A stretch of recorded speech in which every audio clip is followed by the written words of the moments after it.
Welcome to Gain Your Edge, the podcast created for IT professionals, business owners, and leaders looking to sharpen their edge over the competition. Our ever-perceptive host, Skip Linneberg, introduces you to industry thought leaders. Listen and learn from their insights as Skip gets inside the minds of our guest gurus, revealing new ideas, opportunities, and insightful updates for you.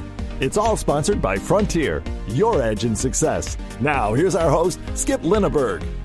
Welcome to another exciting episode of Gain Your Edge, your twice-a-month podcast on all things IT. I'm your host, Skip Linneberg, Senior Marketing Manager with Frontier Communications. Our goal with Gain Your Edge podcast is always to help you gain a competitive edge for your business. This is episode 40 of Gain Your Edge, and I'm so glad that you've joined us today. We're going to be discussing the fascinating topics of artificial intelligence and voice recognition. In a world that's overwhelmingly digital, it's easy to dismiss telephone conversations as a vestige of the past. It's easy to imagine that future generations will marvel that people in the early 2000s, like you and I, actually spoke to one another via telephone conversations, as opposed to clicking, texting, or instant messaging.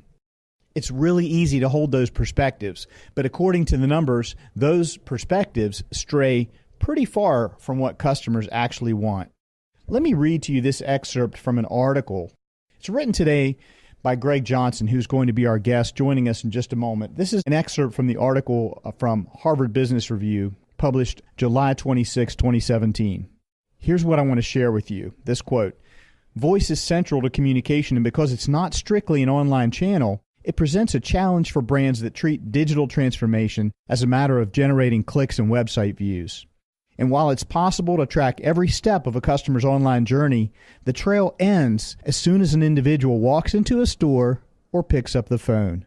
If creating a better customer experience and optimizing marketing means understanding customers and anticipating their needs, this disappearing act is a real problem.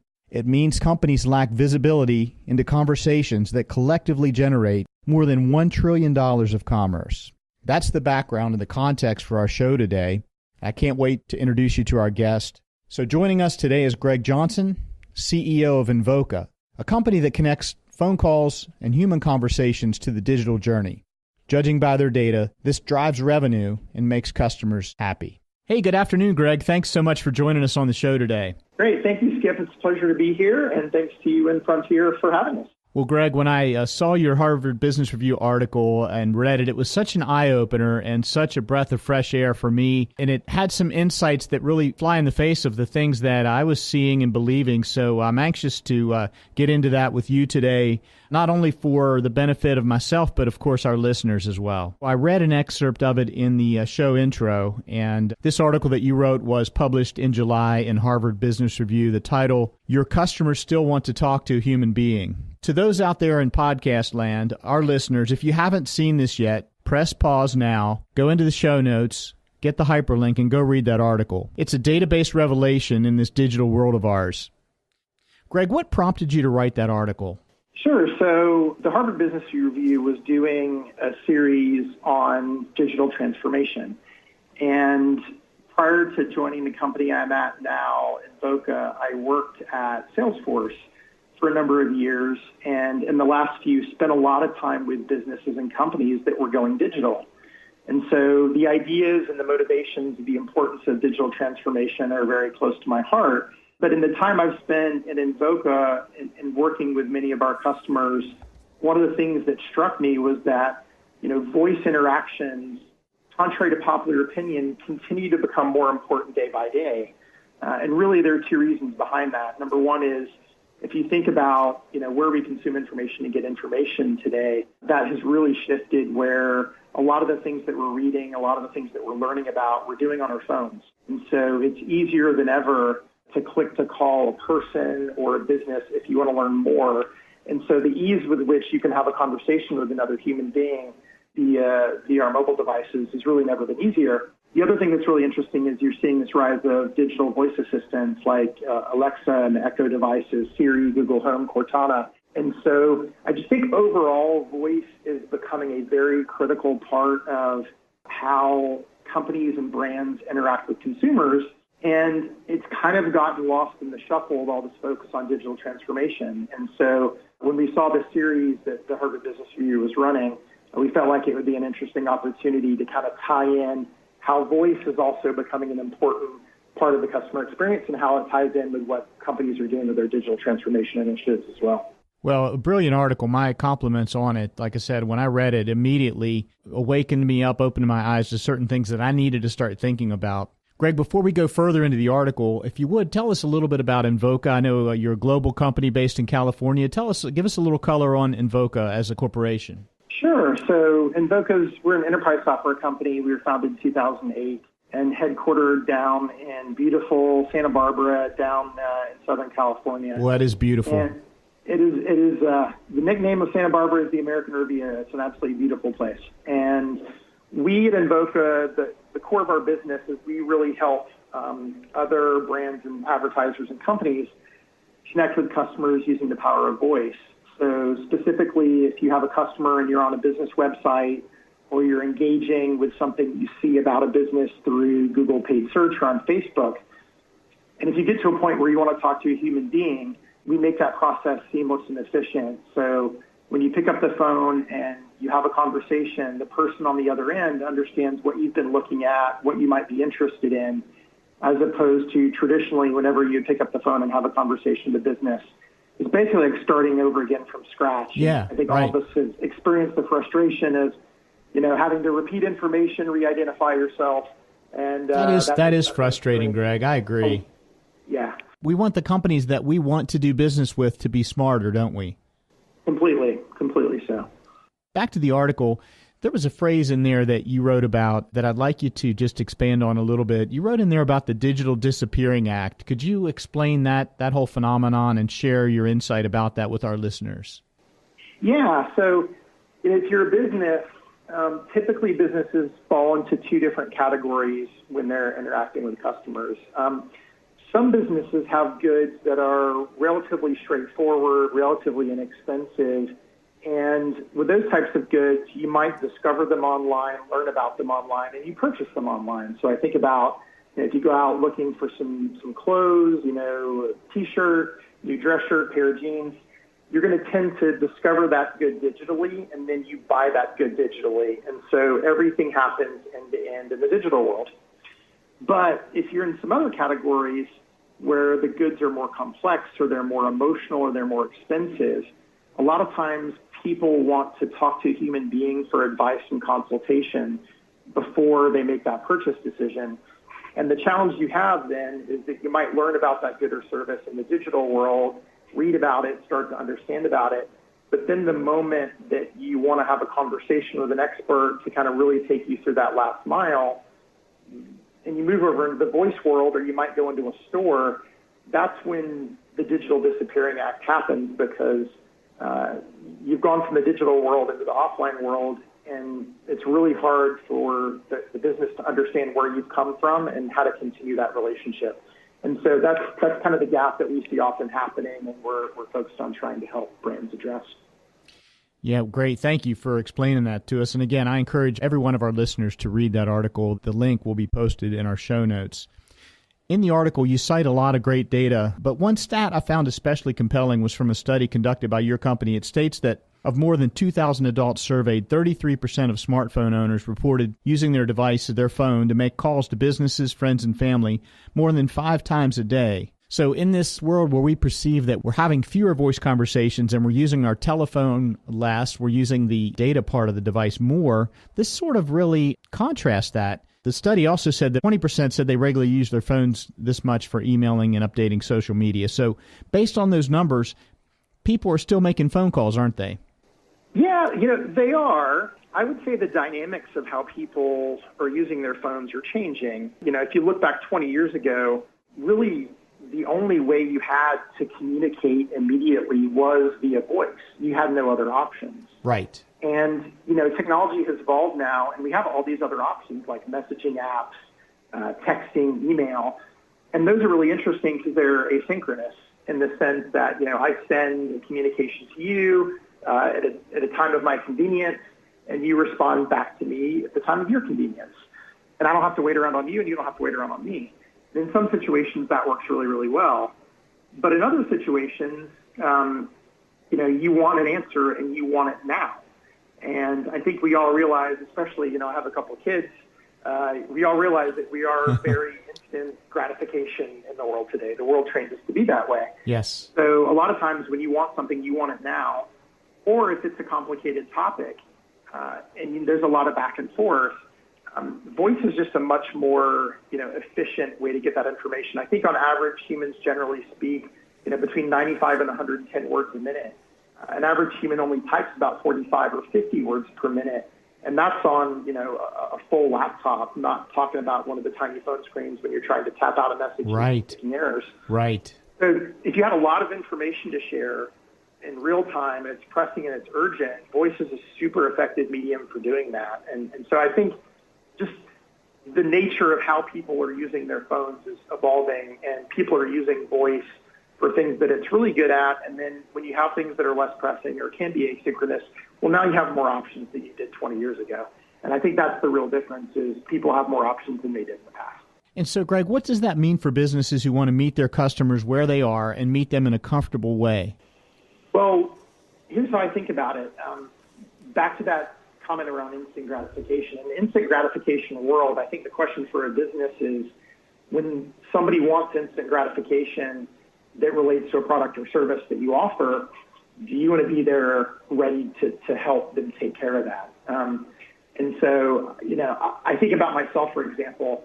I bought my first home a couple of years ago, and I'm a very technology savvy guy. And Sure. So I went through the process. And when I needed a mortgage, I looked at a bunch of bank websites. I did a bunch of research. I tried to understand what product I need. I even went to LendingTree and submitted a quote request. But this was a huge decision for me and my family. And before I signed on the dotted line to the bank, I wanted to talk with a loan agent and expert and ask them questions about, do I get a third-year fixed loan, or do I get a 7-year adjustable? Do I lock my rate today, or do I wait another couple of days? What's the risk of whether I'm going to be able to close my house? It was a super stressful decision, and I wanted help because I knew if I got it wrong and I lost out on my dream house that my wife and I wanted, that was going to be a big deal. Yeah. And so, as a bank, as a lender, as a business, the question for them was, do you want to be available and ready through the communication channel of the choosing of your consumer and be there in that moment of instant gratification? When I was buying my house, that lender went the extra mile to spend time with me on the phone to help reassure me, help inform me. And that extra touch may not be important if you're selling jeans or T-shirts or things like that. That's relatively straightforward.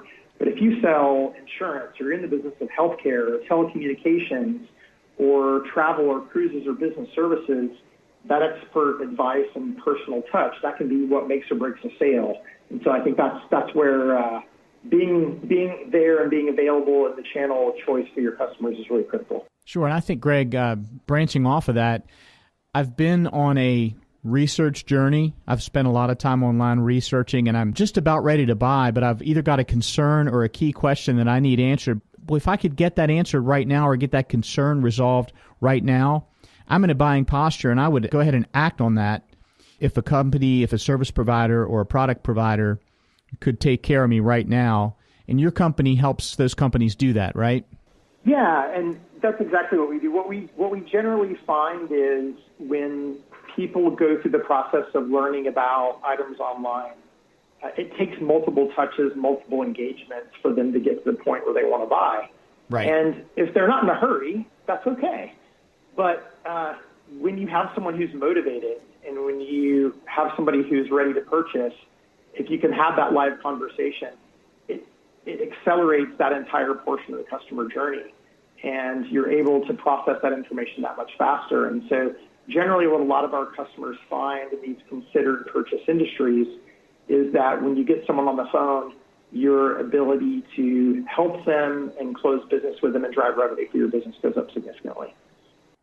Well, that makes a lot of sense. And again, opening eyes and reforming perceptions about this whole digital world. I think marketers like myself have thought that we're going all in on digital and it's an either or between digital and voice. And what I'm learning from you and the article that I read in our conversation is that it's a strategic combination of both that's the most effective way to do business nowadays.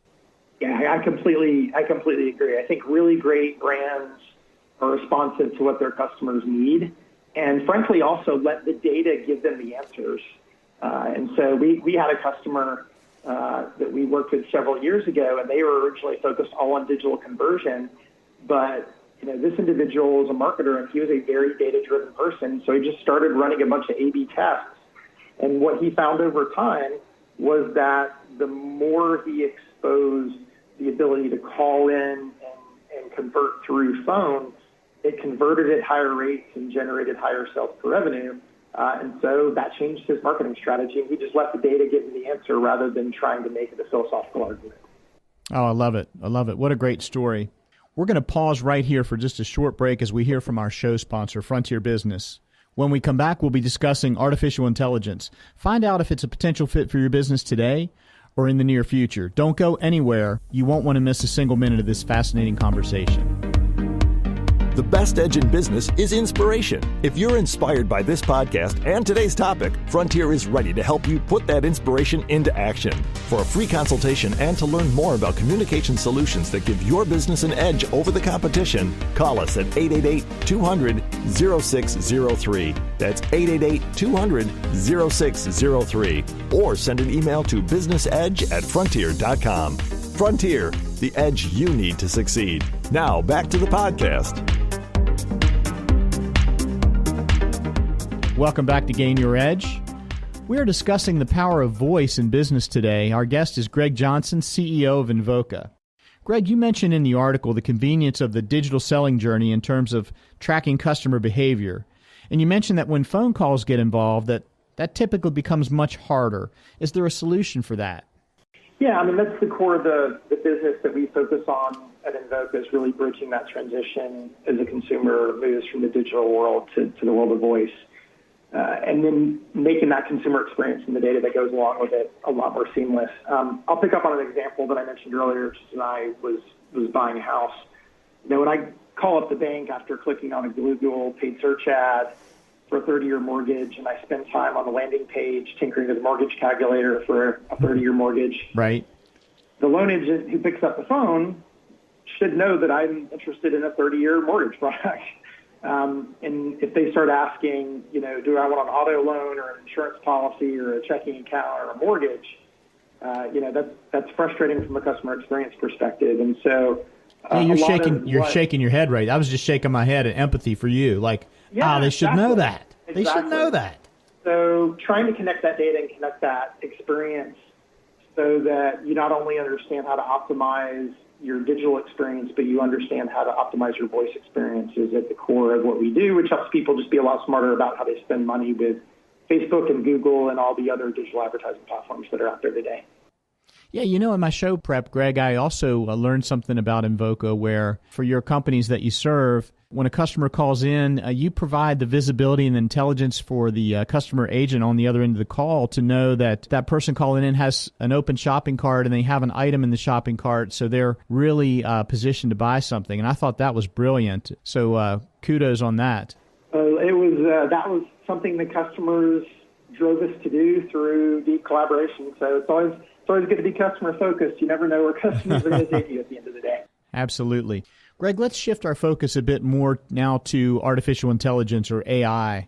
And in the article and earlier in our conversation, we touched on some AI services like Siri, Alexa, and Google Assistant. In the world of voice-based customer communication, in that context, do you think we're at the point where artificial intelligence has gone from an emerging technology to something with far-reaching applications for all businesses today? Yeah, without a doubt, I think voice is just becoming critically important, and AI is enabling that to happen and contributing to that as well. I think to be a good business leader, one of the things you need to do is sort of monitor and understand technology adoption in the world around you. I'll tell you on a very personal level, one of the things that really impacted me in my decision to come to Invoca, I've been at the company just over a year. I've got 3 kids, and the first one was born in 2006, the year before the iPhone came out. And I look at him today, and his favorite things to do is he loves to read books, he loves to draw, he loves to play outside. He spends a little bit of time on the phone, but not a lot. My second child was born in 2008, the year after the iPhone came out. Yeah. He loves the phone. He plays Minecraft. He builds these amazing things. is interested in all these games that I've never even heard of. And I think of him as he's part of like the mobile phone generation. Sure. And then we had a third child who was born in late 2013.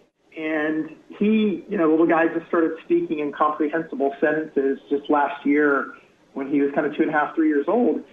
But ironically, it was right around the same time that we had put 3 Amazon Alexa Echo devices in our house.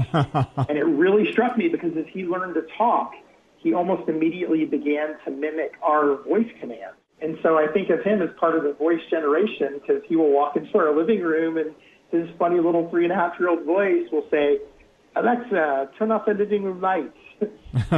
So it's just crazy the difference that AI has made possible in parsing and understanding voice and automating interactions with devices. And yeah, I think it's completely transforming the world that we live in and how businesses are going to work, just because it's an enabling service to help you do what you do today, but to do it better and to do it more efficiently. And so I think it's a critical thing to think about how it fits into your business.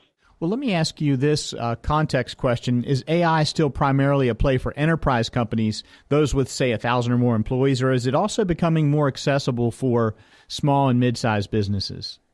I think it's accessible to everyone, and that's the great thing about technology. It's not about how big your company is or how small your company is. It's about understanding what your customers want and what they need. What's your mindset? How flexible and how growth-oriented are you? And your willingness to embrace change. And so I think about my career in technology. Some of the most advanced users of technology I've ever seen are companies with less than 100 employees, because those companies have embraced technology as a strategic differentiator, ultimately in terms of what they're doing. And I'll tell you, as we think about our product and what we build, we try to democratize the complex advanced technology that we have and make it available to everyone. Perfect. It's such an exciting time that we live in for that very reason. Greg, in the article, there was a story that you shared that you wrote about a major hotel chain and its online search ad campaign. Can you share that story with our readers and provide a little bit of background and maybe a little extra color commentary for us? Yeah, exactly. So if you think about, most hotels today, what they are focused on is much more than giving you a bed to sleep in at night. They're thinking about the entire experience. What are you going to eat? What else can you do recreationally when you're on site? And so this was a customer of ours who spent a lot of money in paid search, and one of their resorts had a very, very well-known golf course. And, I grew up playing golf, so certainly if I'm picking a place to go on vacation, if there's a famous golf course that I can easily go play early in the morning or late in the afternoon between doing stuff with my family, that's a motivational factor for me when I think about where I want to stay and what I want to do. Sure. The challenge was at this hotel, they were spending a lot of money on paid search, and they had a lot of people come through to their ads and maybe look at their landing pages, but they weren't getting those digital bookings that they expected, and they couldn't understand why. Yeah. So they decided to be database and data-oriented about it. So they ran a test where they ran one ad that drove people to click and look at a landing page. They ran another ad where they drove people to call and offered them the ability to talk to somebody live and book a room. And what they found is that a lot of golfers were really interested in staying at this resort because they wanted to play the golf course, but they were worried they couldn't actually book a tee time. Yeah. So for them, it had gone from not just, what room do I want, how big do I want a bed, do I want a queen or a king? Their purchase decision was dependent on a more complex factor, which was, if I'm staying on a Tuesday night because I need to be there for a business meeting, can I get a tee time on Wednesday morning? Because if so, I'd love to stay, but if I don't, I'm not going to do that. And so the fact that, that purchase considered decision was a little bit more complex than the hotel realized, that came out through the voice conversations. And then they were able to really go back and optimize what they were doing, both on the phone and offline. Sure. They could go back to their online reservation systems and add in some digital capabilities if you want to see if you have a tee time available. But it was only through understanding the conversations around what were motivating people to stay at their hotel through discussions with a human being that they were able to uncover that insight. Greg, awesome story, and what a powerful business lesson that we can all pull from that. Thanks for sharing that with us. I want to ask you a final question about Invoca and what you do with voice recognition and artificial intelligence. From your perspective, what are some of the most opportune, best-fitting applications for voice intelligence technologies like yours today? Yeah, I think there are a number of different ones. I mean, if you think about a business has so many different interactions with humans through voice communications. And there's so many technologies that ourselves and other people in our industry are taking advantage of to trying to make it easier and faster and more cost-effective for a business to interact with their customers using voice as a channel. So a lot of the things that we focus on tend to be oriented around sales and marketing, how you discover and get to know customers. There are lots of interesting use cases around customer service. People have gone from, we've all grown up with interactive voice response IVRs where you punch in certain numbers if you wanted to check your bank balance. There are a lot of companies doing really interesting things now where those are all voice activated. You no longer have to push, your social security number or your account number on your phone. You can just speak it out loud. There are lots of technologies around automating interactions that you see through home assistant devices. And so I think we're just in the midst of a really transformational time in technology right now around artificial intelligence and around voice, where all these things are becoming possible that you'd only see in Hollywood movies like Minority Report 10 or 15 years ago. So I think the window is wide open for lots of interesting innovation. Fantastic. Greg, I've learned so much today. Thank you for a rich and truly fascinating conversation. Before I let you get away, I want to ask you the question that I ask every guest at the end of a show, and that's this question. What do you do to get away from technology? What's your favorite way to unplug and relax? Well, it's funny. I live in the San Francisco Bay Area, and when you live, anywhere in the modern world today, but most especially in Silicon Valley, it's really hard to get away from technology. And so having a family and trying to spend them is really important to me, especially as much time as I spend on the road.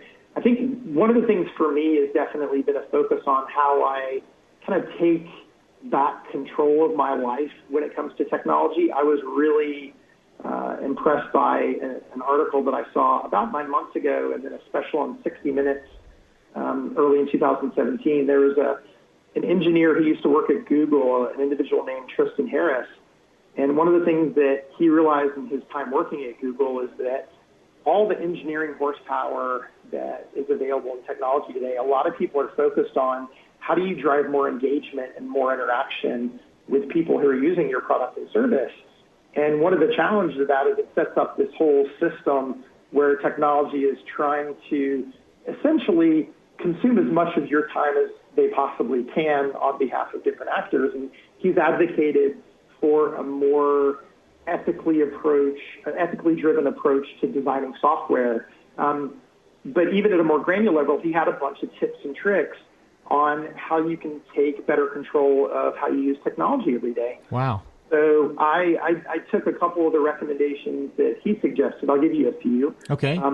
One of them was, I think everybody has times in their personal life or in their work life where we tend to procrastinate, right? We're not getting the things done that we need to get done because we're kind of goofing around. Sure. And social media is where we spend a lot of that time today. You sort of start flipping through Twitter or Facebook, and the next thing you know, you've spent 35 minutes, reading about something you was interesting, but you might not have thought you were going to spend your time there. Right. And so his suggestion was, hey, take all those applications, turn off your push notifications, so you're looking at them when you choose to look at them deliberately, as opposed to when you're interrupted, prompted you to looking at them. Okay. And then also move them a couple swipes over on your phone, right? Like his point was be very mindful about what applications on your phone are in that prime real estate of your bottom dock if you use your iPhone, or your top 3 or 4 apps at the top of your phone.